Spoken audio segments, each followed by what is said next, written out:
एक लड़का निराश था और हिम्मत हार चुका था। तभी एक संत ने उसे समझाया, निराश से कैसे बच सकते हैं। इस संबंध में एक लोक कथा प्रचलित है। कथा में एक लड़का हिम्मत हार गया था और अपने जीवन से ही निराश हो गया था। वह आत्महत्या करना चाहता था, लेकिन तभी उसे एक संत मिले और संत ने उस लड़के की सोच बदल दी। जानिए ये कहानी। एक लड़का घर परिवार और धन संपत्ति समस्याओं से लड़ते लड़ते थक गया था। उसकी उम्र ज्यादा नहीं थी, लेकिन वह रोज रोज के विवादों से तंग हो गया था। एक दिन हिम्मत हार कर वह आत्महत्या करने के लिए निकल पड़ा। चलते चलते एक जंगल में पहुंच गया। जंगल में काफी दूर चलने के बाद भी उसका मन शांत नहीं हुआ। जंगल बहुत ही घना था, वहां जंगली जानवरों का भी खतरा था।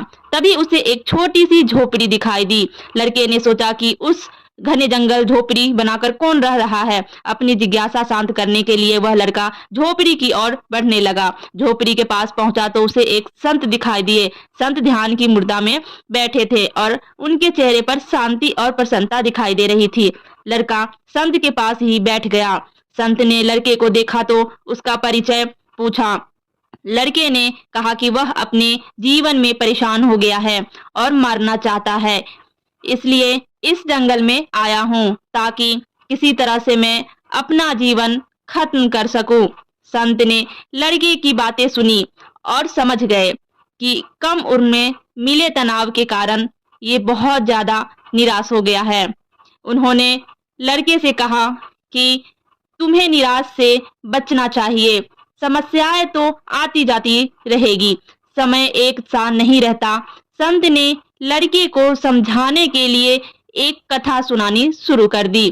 संत ने बोले, एक छोटे बच्चे ने एक दिन अपने घर में बांस का और एक कैक्टस का पौधा अपने घर के आंगन में लगाया। उसका बागवानी का नया नया शौक था। बच्चा रोज दोनों पौधों की एक समान देखभाल करने लगा। रोज सुबह शाम पानी देता, धूप छांव में पौधों को ध्यान रखता। काफी समय बीतने के बाद कैक्टस का पौधा तो पनप गया, लेकिन बांस का पौधा में कोई बदलाव नहीं दिख रहा था। बच्चा सोचता था कि कैक्टस को पनप रहा है, लेकिन ये बांस के पौधे को क्या हो गया। बच्चा रोज ये बात सोचता, लेकिन वह निराश नहीं हुआ और रोज दोनों की पौधों की देखभाल करता था। थोड़ा और समय निकल गया, लेकिन कैक्टस की तुलना में बांस का पौधे में संतोषजनक प्रगति नहीं दिख रही थी। बच्चा अपने मेहनत में लगा रहा। कुछ समय के बाद एक दिन बांस का पौधा पनप गया और कुछ ही दिनों में बांस का पौधा कैक्टस से भी बड़ा हो गया। संत ने उस निराश लड़के से आगे कहा कि बांस का पौधा पहले तो अपनी जड़ें मजबूत कर रहा था, इसलिए उसे पनपने में समय लगा, लेकिन वह बच्चा भी अपनी कोशिश में पीछे नहीं हटा, निराश नहीं हुआ। हमें भी अपने जीवन में दो बातें ध्यान रखनी चाहिए।